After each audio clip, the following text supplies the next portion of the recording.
All right. Thank you all for being here today for understanding initiation. So this is going to be part one of a two-part presentation. So before we get underway, I'll make a few remarks about how this project came about. So I actually started working on this over a decade ago with another brother in the OTO, and we had this idea of doing this big research project on the history of initiation universally throughout the world and multiple traditions to kind of get an idea of how the OTO fits into this historical and universal context. So that's kind of how it started, but we ended up doing a bunch of research and like taking notes, but then it kind of didn't go anywhere.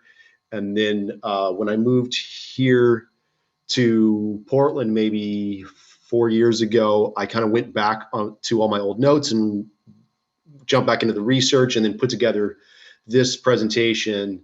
So I actually did this at Sekhet-Maat a few years ago, but I think it's going to be brand new to most of you now. And I tweaked it quite a bit since the last time I presented it. So yeah, here we go. So for this project, the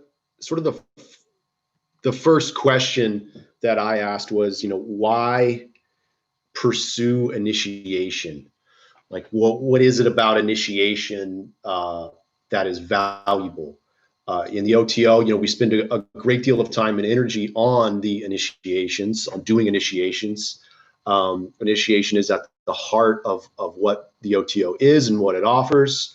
But why do we do initiation and not some other form of ritual? We could exclusively do the Gnostic Mass and not have initiations. We could do just seasonal rituals or original group rituals. But presumably initiation offers something unique. So my question is, what is that unique element or elements? What is unique about it? And what benefit can initiation have, particularly for modern humans? So there's a twofold purpose for these presentations. The first one is for those of us who are initiates, whether we're initiates in the OTO or some other sort of initiatory order, hopefully it will deepen our understanding of initiation as a methodology and as a practice for our own benefit, so we can better understand what we have gone through or continue to go through if we're going through a series of initiations, as many of us in the OTO are.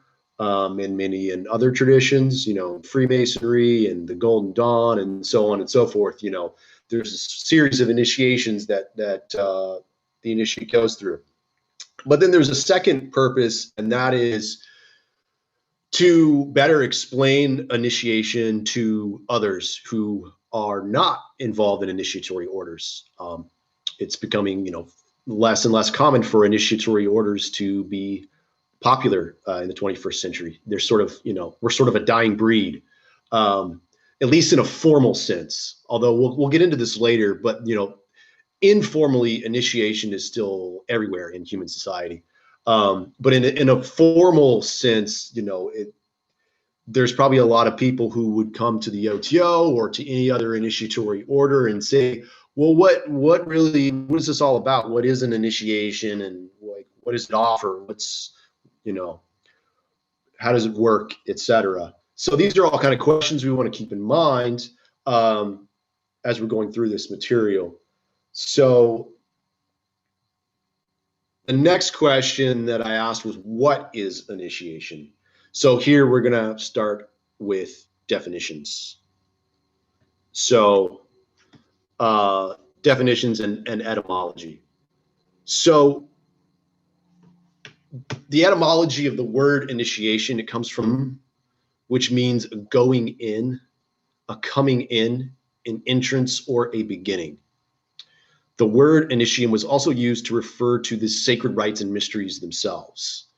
And initium also means elements or first principles of a science. So there's our etymology of the word. Now, if we jump into the definition, so this definition is just your standard sort of academic definition from Wikipedia. Initiation is a rite of passage ceremony marking entrance or acceptance into a group or society. It could also be a formal admission to adulthood in a community or one of its formal components. In an extended sense, it can also signify a transformation in which the initiate is reborn into a new role.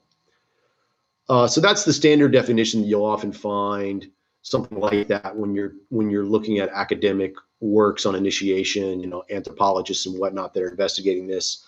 But there's one very specific definition that I've come across that I really like, which I think does a better job of encapsulating what initiation is. And this is from the writer and academic Mircea Eliade, if I'm pronouncing his name right. So Eliade defined it as the term initiation in the most general sense denotes a body of rites and oral teachings whose purpose is to produce a decisive alteration in the religious and social status of the person to be initiated. In philosophical terms, initiation is equivalent to a basic change in existential condition. The novice emerges from his ordeal endowed with a totally different being from that which he possessed before his initiation. He has become another. And then he goes on to write, initiation recapitulates the sacred history of the world. And through this recapitulation, the whole world is sanctified anew. The initiate can perceive the world as a sacred work, a creation of the gods. And then in regard specifically to male puberty rites, he says that initiation's function is to reveal the deep meaning of existence to the new generations and to help them assume the responsibility of being truly men and hence of participating in culture. It reveals a world open to the transhuman, a world that in our philosophical terminology, we should call transcendental. So I'm going to be pulling a lot from Eliade throughout this. In particular, I'm going to be pulling from a book he wrote called Rites and Symbols of Initiation. So this is a photo of Eliade when he was young. As I mentioned before, he was an academic. He was a historian of religion. He was also a fiction writer and a philosopher, and he was a professor at the University of Chicago, where he was, if I'm not mistaken, he was one of the founders of the religious studies department at the University of Chicago. He was a leading interpreter of religious experience who established paradigms in religious studies that persist to this day. So this photo is from when he was a young man. He actually traveled to India and studied yoga in India for a while.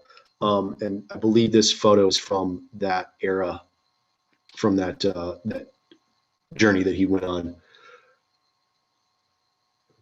So he called himself a historian of religion. And what he meant by that is, this is a quote from him. He says, in short, the ambition of the historian of religion is to arrive at the existential situation assumed by religious man in the experience of initiation and to make that primordial experience intelligible to his contemporaries. So another one of the thinkers that we're going to be referencing a lot here is this guy, Rene Guénon, and there should be a little accent mark above, I think the O. So Guénon was a French writer and intellectual. He was a student of Papus, who, if you're familiar with the list of Gnostic saints, Pappus is referred to as Gerard Encausse. That was his actual name, was Gerard Encausse. His sort of, I don't know if it was just his magical name or his sort of literary name, but Pappus is how most people know him, if you've come across any of his books. But Gerard Encausse is the same guy. He's a Gnostic saint. So Guénot was a student of Pappus. He was also an initiate of both Hindu and Sufi schools, mystery schools. He was a founder of a quote unquote traditional Masonic lodge, and he is linked to the traditionalist school, although he tried to distance himself from the ideology at one point. Traditionalism is, you'll often hear it referred to as perennialism.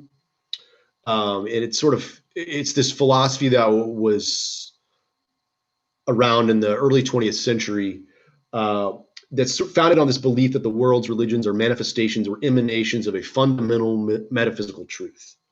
So Guénot in particular, he decried the Western modern world as having undergone spiritual degeneration.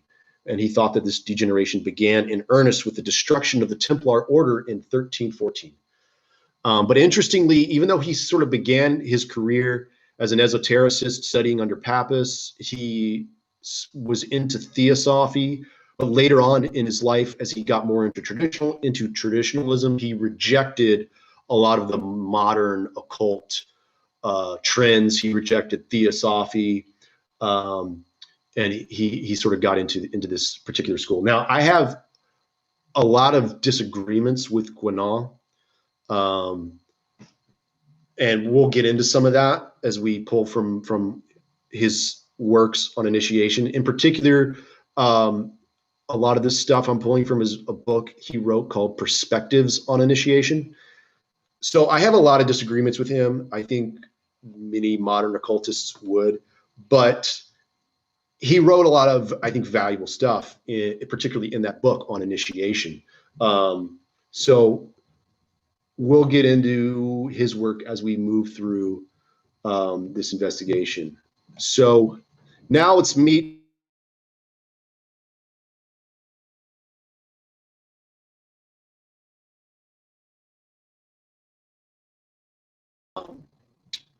Types of initiation. So this is covered. It's like, well, what quote?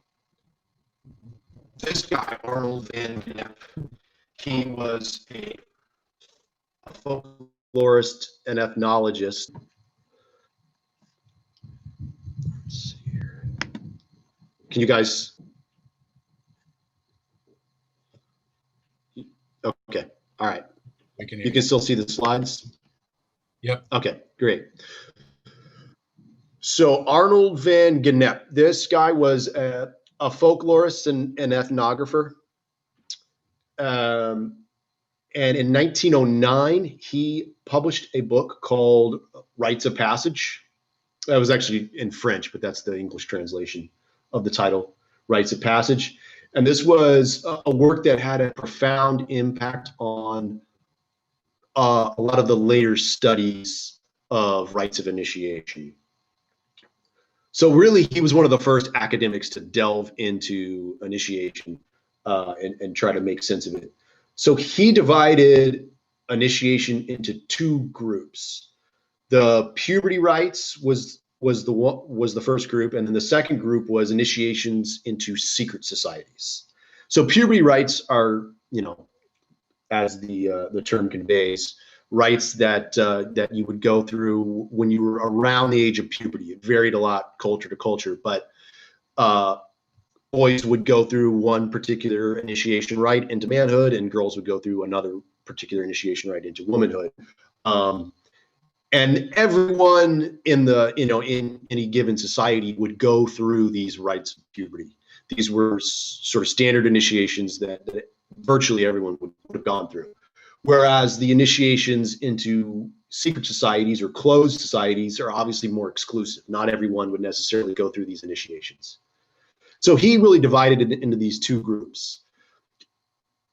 So Eliade who came along a little later after Van Gennep, but was influenced by Van Gennep. He elaborated on this division, and he had the puberty rites as one, and then the second group he called specialized initiation.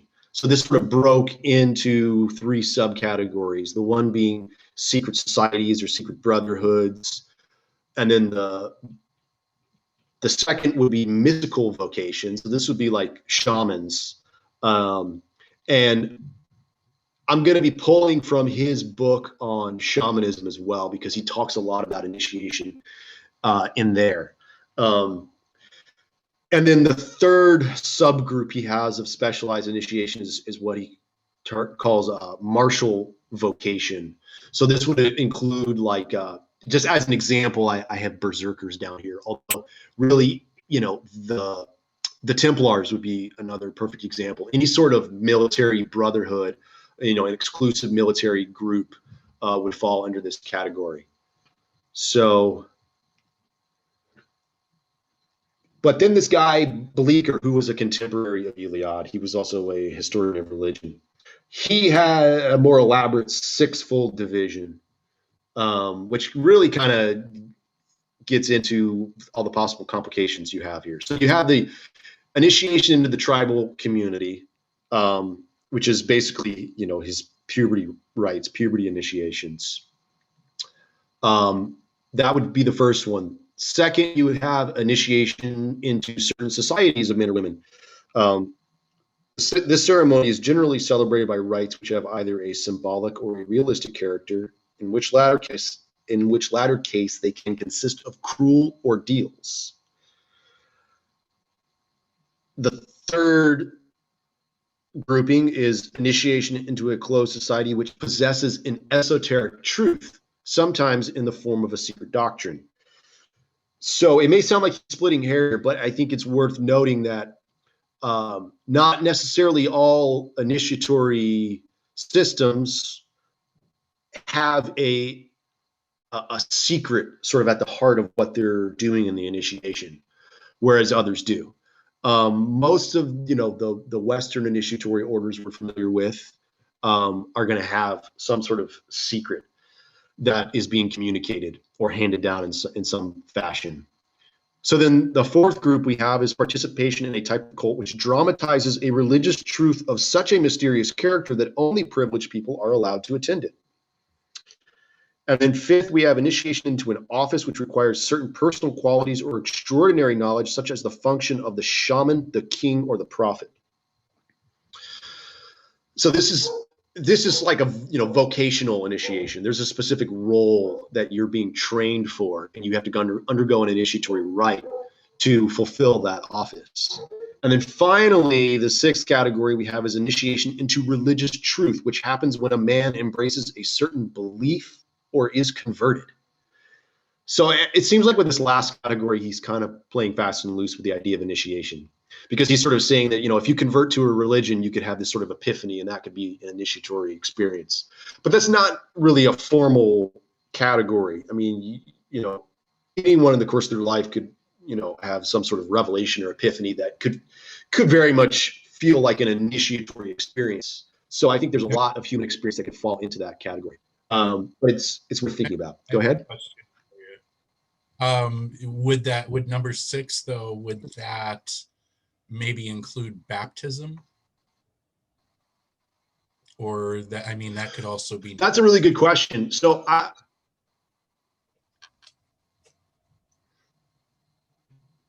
I would say yes, because baptism is sort of like it's sort of a churchy version of an initiation, and it is very much like, yes, you were signifying your conversion to a religion when you're getting baptized, like particularly with Christianity.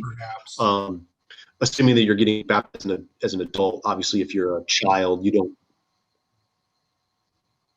have a say in that. Go ahead.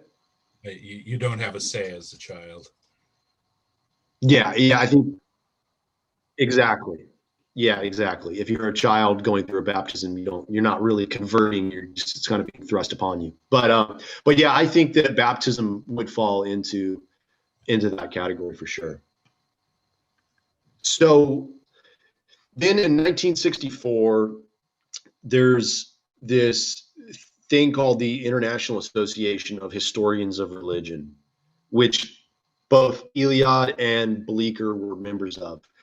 And they had this conference where they reached a consensus. All the historians of religion reached a consensus on three categories of initiation: the so-called rites of passage, which would be like your puberty rites, which sometimes function as rites of initiation. I guess some would argue that maybe the puberty rites aren't truly initiations for this reason or that. But at the very least, they sometimes function as rites of initiation. Category 2 is rites of initiation in the strict sense of the word, i.e. rites introducing people into closed religious societies. And then category 3, initiation in the sense of introduction into the mysteries of religion. So to give an example of what might differentiate category 3 from category 2. So like category 2, there are certain at least there used to be, initiations into particular trades, right? So if you were joining some, group of craftsmen, you might be initiated into this closed society, which might have a sort of quasi-religious character, but there's not necessarily mysteries in the formal sense involved. Whereas category 3 would include like the ancient rites of Eleusis or the rites of Dionysus, all these sorts of mystery schools that we think of would fall into that third category. So lastly, for this section, going back to this guy, Arnold van Gennep, he outlined what he called a three-phased structure of initiation. This was sort of a typical pattern that he found in all sorts of different initiations. So he reached the conclusion that all these various types of rites that we were just talking about had a common structural denominator. They all marked the transition from an old state to a new one by a three-phase scheme. First, there occurred a separation from the old social position or state of being. Second, there is a marginal or liminal state in which the candidate found himself between the old and the new states. And then third, there is an aggregation or incorporation into the new state. And this is the final stage of the initiation. See, if you've read Joseph Campbell's Hero with a Thousand Faces, he breaks the hero's journey into three parts that parallel these three phases quite well, which I think is interesting. So now let's move on to some more of these themes and patterns and key characteristics that we find in initiation. So one of the first themes that we're going to see over and over again in virtually any initiation is death. Death is a very death or something symbolizing death is incredibly common. So Plato had this great quote that says, "To die is to be initiated." So there's a quote here from Eliade. In the scenario of initiatory rites, death corresponds to the temporary return to chaos. Hence, it is the paradigmatic expression of the end of a mode of being, mode of ignorance, and the child's irresponsibility. So he's talking about puberty rites here in particular. Initiatory death provides the clean slate on which will be written successive revelations whose end is the formation of a new man.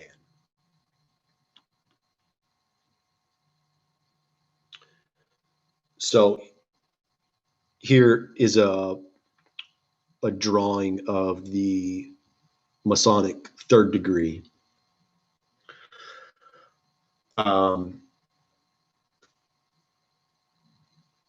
Initiatory is another quote here from Iliad. Initiatory death is often symbolized, for example, by darkness, by cosmic night, by the telluric womb, the hut, the belly of a monster. All these images express regression to a pre-formal state, to a latent mode of being, complementary to the pre-cosmogonic chaos, rather than total annihilation in the sense in which, for example, a man of modern society conceives of death. These images and symbols of ritual death are inextricably connected with germination, with embryology. They already indicate a new life in course of preparation. Obviously, as we shall show later, there are other valuations of initiatory death. For example, joining the company of the dead and the ancestors. But here again, we can discern the same symbolism of the beginning of spiritual life, made possible in this case by meeting with the spirits. And here's another quote. Initiatory death is the road to wisdom. It is impossible to attain to a higher mode of being. It is impossible to participate in a new eruption of sanctity into the world or into history except by dying to profane, unenlightened existence and being reborn to a new regenerated life. So this theme of death naturally is followed rebirth, resurrection, or some sort of the candidate. So some notes here from Iliad. He says the majority of initiatory ordeals more or less clearly imply a ritual death followed by resurrection or a new birth. The central moment of every initiation is represented by the ceremony symbolizing the death of the novice and his return to the fellowship of the living. But he returns to life a new man, assuming another mode of being. This new life is conceived as the true human existence, for it is open to the values of spirit. What is understood by the generic term culture, comprising all the values of spirit, is accessible only to those who have been initiated. Hence, participation in spiritual life is made possible by virtue of the religious experiences released during initiation. There is not only an individual rebirth for the initiate, but also a collective regeneration for the religious life of the tribe. And now we're going to jump into a quote from Guénon from his perspectives on initiation. Here he's discussing the Hermetic great work as a symbolic expression of the phases of initiation. Here is that dark, chaotic state that initiatic symbolism equates with the profane world, and in which the being that has not yet attained the second birth finds for itself. For this chaos to begin taking form and organizing itself, an initial vibration must be communicated to the spiritual powers, which the Hebrew designates as Akim. This vibration is the fiat that illuminates the chaos and is a necessary starting point for all later developments. From the initiatic point of view, this illumination, sorry, I lost my place here. From the initiatic point of view, this illumination consists precisely in the transmission of the spiritual influence we have just mentioned. Thereafter, and by virtue of this influence, the spiritual possibilities of the being are no longer the simple potentiality they were before, but have become a virtuality ready to be made actual within the various stages of initiatic realization. Hey, Steve, will you pause it for a second? I gotta close the door back here. All right.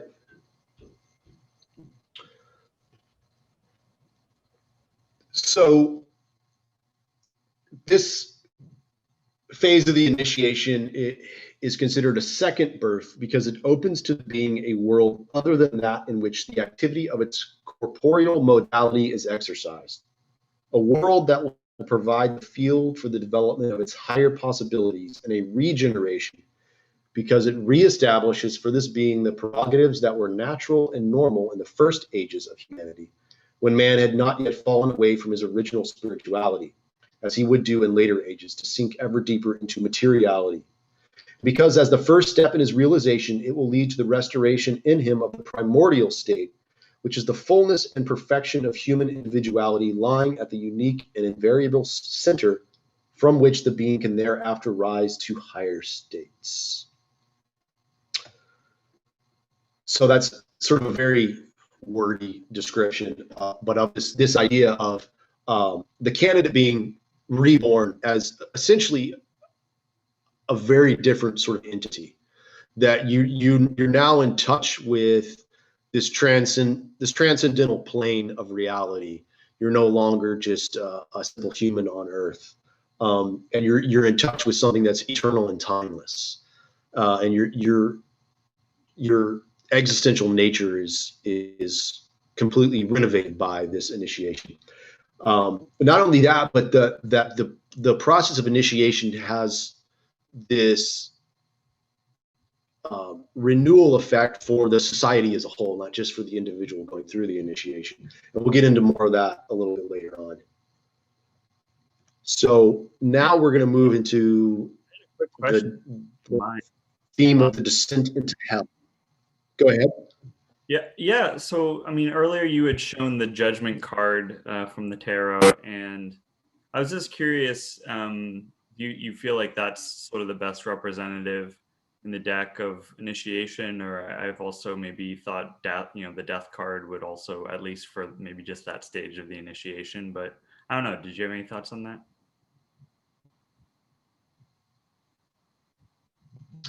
Yeah, I think that I had the death card up first when I was talking about death, and then for resurrection, I pulled up the Rider-Waite. I think I'm just judgment card. I think that those are representative of that. Oh, sorry. I think I'm more familiar with the Rider-Waite, so I probably didn't even notice that was also a tarot card earlier. So anyway, sorry. Yeah. I don't actually, the first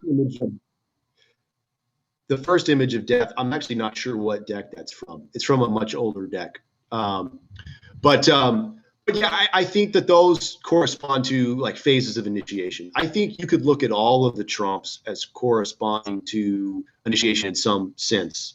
I think there's all sorts of cards we could get into to talk about phases of initiation or initiatory elements. But I think that those two in particular are very representative of what you find as themes that come up again and again in initiation. So does that answer your question? Yeah, thank you. I wanted to say the death card is more about death than it is resurrection. So, I mean, it doesn't really seem to fit it. Yeah, absolutely. That's why in the sequence I had death for the first section specifically on death. But my point is that in initiation, you go through these phases. So you start at death, and then you move to some sort of resurrection later on. So yeah, the death card is only representing that one phase of initiation. I think you could walk through a lot of the trumps, if not all of them, and sort of show an initiatory sequence where there's particular phase or element being represented in this card and that card. I mean, we could talk about the Fool, and then we could talk about the Hierophant, and we could get into all this and talk about how it corresponds to initiation. I was just kind of using those images because a lot of us are familiar with the tarot. So just to kind of dovetail into the symbolism that we're already discussing. Does that make sense? There's also the organization Builders of the Adytum, which is an initiatory order, and it is entirely based on the tarot, and their whole system takes you through each tarot card and how each is an initiation. So, there are definitely direct correlations between all aspects of initiation and the tarot. Yeah, cool. So the descent into hell, this is like a particular theme that sort of fits in with the death and resurrection phases. But the descent into hell is kind of like a more, in some initiations, you'll find this theme. It's not quite as universal, but to quote here from Iliad, he says, to realize the difference between this initiatory motif and the pattern that we studied in one of the preceding chapters, we need only remember the situation of the novices shut up in initiatory cabins in the shape of some marine monster.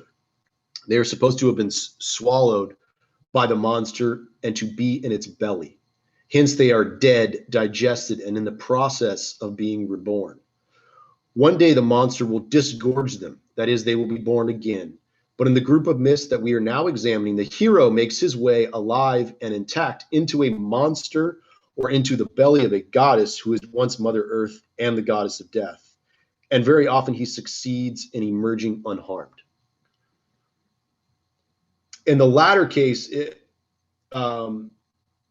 this idea of going into the belly of the earth goddess or the goddess of death, Eliad talks about this specifically in terms of shamanic initiation, where the shaman is traveling through the underworld, and it's often perceived as the belly of this goddess. The underworld is perceived as the belly of this goddess that the shaman is going through, and it's part of his ordeal. And then of course he has to emerge, and this fits in very well with Thelemic solar symbolism. Talking about Resh and plenty of other things, the Gnostic Mass and whatnot. We can talk about the sort of solar symbolism of the sun descending into the underworld and then emerging and bringing some sort of gifts to humanity on Earth, spreading light, so to speak. So these things all, I think, fit together quite well. So now we're going to jump into this notion of transmission and transmission within initiation. So Eliad and others have defined initiation as this sort of existential change, right? This transformation of the initiate. So what is it that's causing this existential change?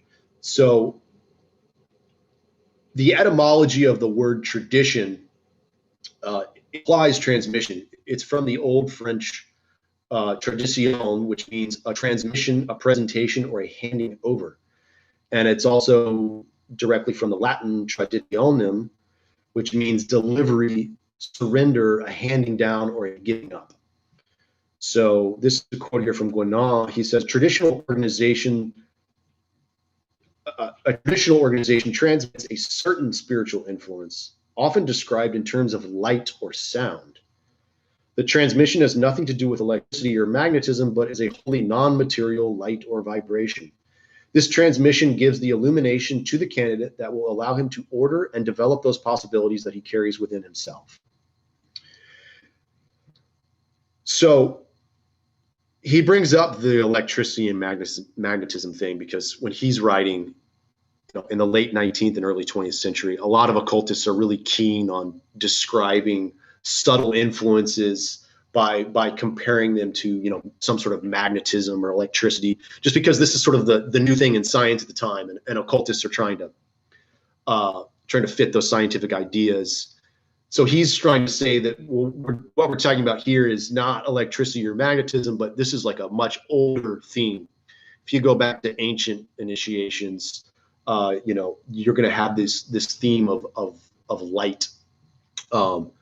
This sort of light that is preserved and it's transmitted to the candidate. So this issue of transmission leads to preservation of the forms initiation to ensure proper transmission, right? So this is when you get, if you're familiar with Freemasonry, various Masonic lodges or Masonic lineages, I'd say, will accuse other ones being irregular. So what they mean by that is that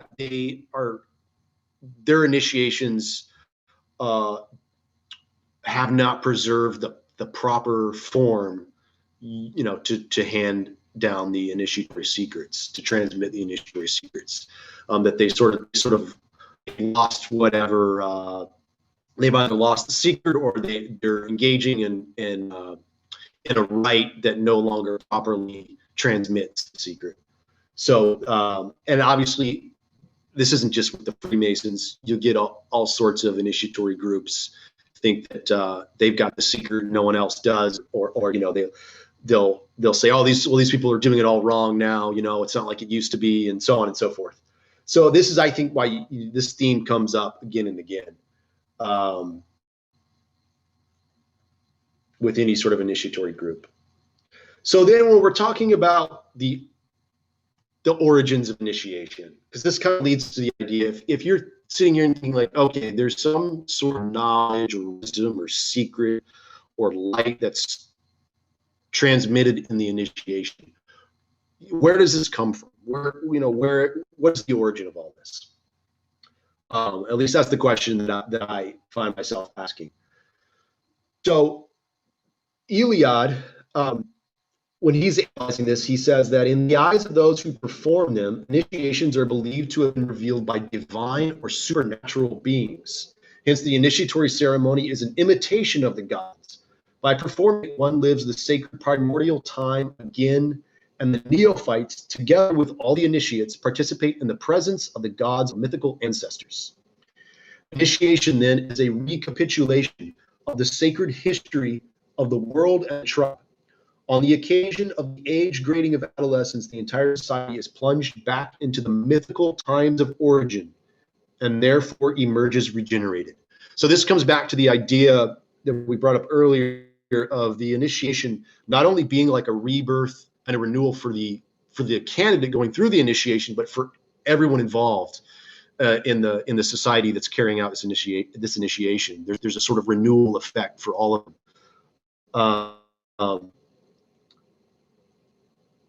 So then when Guénot talks about this notion of the origins of initiation, he says that we can say that all religion in the true sense of the word has a non-human origin and is organized so as to preserve the deposit of an equally non-human element which it retains from this origin. This element, which belongs to the order of spiritual influences and exerts its effective action by means of the appropriate rites, of which the valid accomplishment furnishes a real support to the influences involved, requires a direct and uninterrupted transmission at the core of the religious organization. We have just remarked that initiation must have a non-human origin, for without this, it can never attain its final end, which extends beyond the domain of individual possibilities. That is why truly initiatic rites cannot be attributed to human authors. In fact, we can no more know the authors than we can know the inventors of traditional symbols. And for the same reason, for these symbols are equally non-human in their origin and essence. So Guénot, he seems to be taking a much more superstitious approach to this, where, Iliad is an academic. I should have specified this earlier. So Guénot is an esotericist, but he's not an academic, which can be frustrating because he is not very good about citing his sources. When Iliad's talking about the origins of initiation, he's taking a more objective approach and saying, well, those who undergo the initiation, this is how they believe. They believe it's the gods or the mythical ancestors that have sort of given them this tradition. Whereas Guénot, he's more concerned with esotericism as a whole, and he's more concerned with this idea that, well, no, these initiations, they really do have a non-human origin. But I do think it's interesting, even though I think he's taking a superstitious slant on it he doesn't really make a solid argument for it. But one thing that's interesting is when he said we can no more know the authors of initiation than we can know the inventors of traditional symbols. I think this is kind of interesting, and I think you could take an interpretation that's not so superstitious with this, because I think you could argue that, well, initiations are much like symbols. We don't fully understand why they've taken on the meaning that they have. But these are things that go back generations and generations. And for whatever reason, they have immense psychological power, even if there's, not really gods or supernatural beings involved. At the very least, we have something that goes far back, and the origins are lost to us, the precise historical origins. So as an example of what means by this non-human origin, in particular, he brings up, because Guénot was initiated into an Islamic society, he has here that Islamic esoteric organizations transmit a sign of recognition that, according to tradition, was communicated to the prophet by the archangel Gabriel himself. So that's what this little picture is here.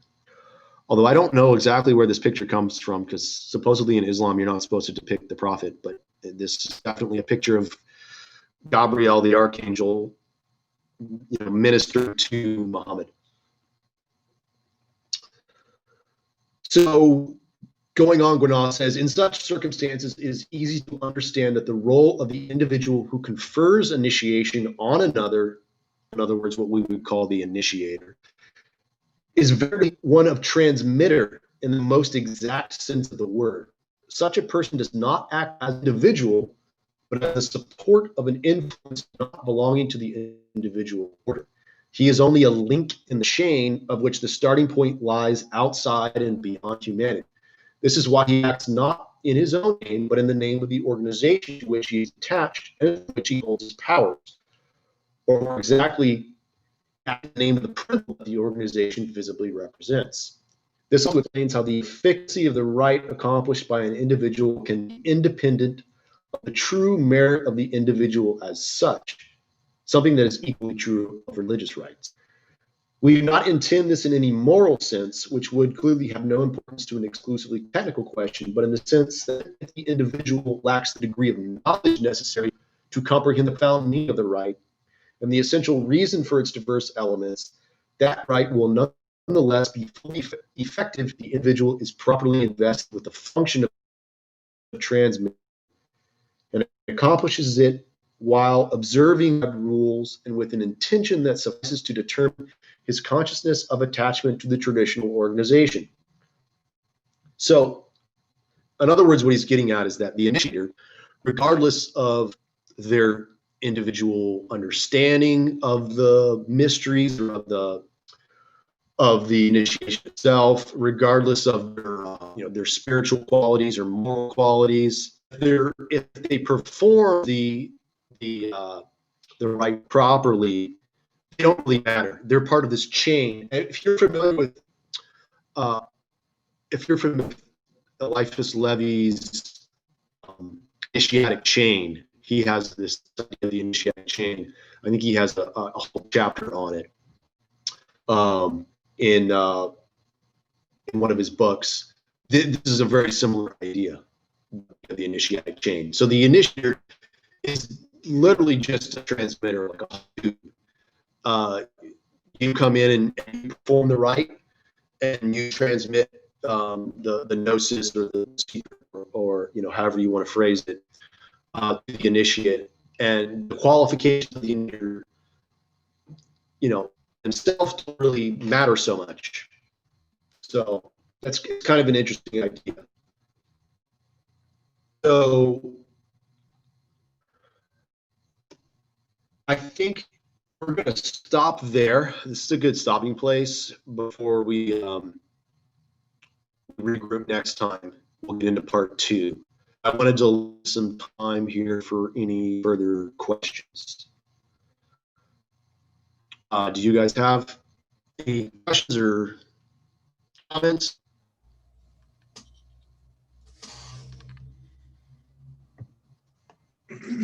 That was great. Yeah, no, that was really good. Thank you. Absolutely. I noticed you had mentioned that there was a 3-phase structure of initiation. Would you say that that's kind of like a representation of like an EAO cycle? Birth, death, and then rebirth? I think so, because I think you could say that way. Let me go back to let me pull back the slide that's got that, and we'll kind of the slides on the 3-phase. So yeah, I mean, you certainly could analyze it that way. Just so happens that there's 3 phases and there's 3 letters in EAO. You start out with separation. If you're looking at this as Isis, thinking about it in terms of Isis, Apollo, and Osiris, It sort of works, but I think you have to switch the order of number 1, number 2. So Yeah, I you're would say that the summation would correspond to the apophis, and then the liminal state would kind of be like, could be like Isis or searching, or searching for the parts of Osiris. Then yeah. the aggregation or incorporation into the new state would be like Osiris, resurrection. Yeah, that's cool. And then I noticed that like when I was started reading a little bit of the Golden Dawn, Israel Regardi makes like he writes that, and initiation is super, super important, and that like integration into the group is also very important. And I think it has something to do with like mentally being part of like a tribe. I don't know. Totally. I definitely agree. We'll get into that time. I think if you're looking at any sort of modern initiation of whether you're joining a secret society, going through a puberty rite, the idea is that you're formally being accepted into this group, and you now have a respect place in it, right? In the tribe or in the brotherhood, whatever it is that you're being initiated into. You then have a sort of elevated status and a formal position, a formal recognition. So yeah, I agree with you. I think it's very important in that sense. And a lot of the anthropologists and sort of sociologists have really gotten into that idea.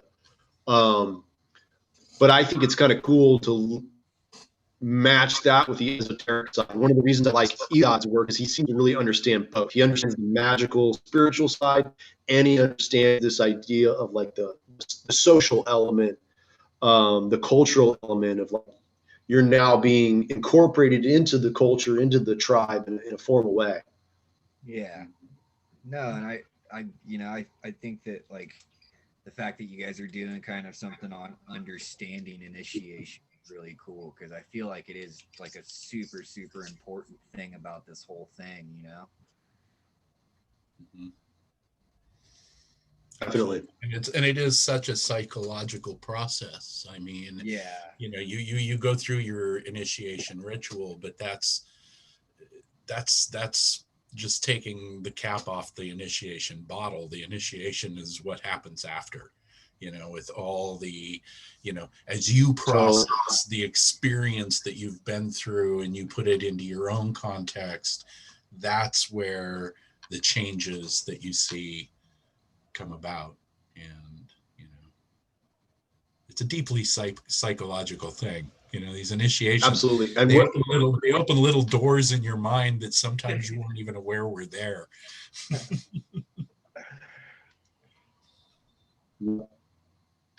And we're actually going to talk more about that specific thing, Steve. The next part, we'll get into this idea of processing the initiation and sort of the difference between simply going through the initiation as opposed to incorporating all the lessons of the initiation. They're not. It's not the same thing. And you can go through the initiation and still not be. You're not necessarily fully initiated because you have to play it out in your real life. Oh, good. Well, I'm looking forward to it. Yeah. Thank you. Yeah. So we'll pick up next time. Oh, We'll talk more about all this stuff. I had one more question. On your descent into hell, Sure.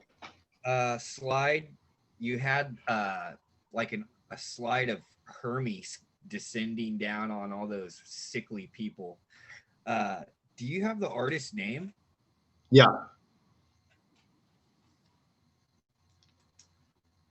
Hold on, let me pull it up. I don't remember the artist's name. I will try to find that before the next one, though. I'll try to find it and correct. I should have looked that up. That was from when I put this together years ago. Yeah, it's a beautiful painting, isn't it? Yeah, that is pretty cool. It's really cool. Yeah. I'll look it up and find the artist's name. Cool, thanks. No problem. All right. We will stop there for now. And next time we'll we'll talk about the eternal return of this particular notion that he pulls into his interpretation of initiation. And we'll talk about a bunch of other cool stuff that will help us better understand initiation. So thank you guys. Thank you. Thank you.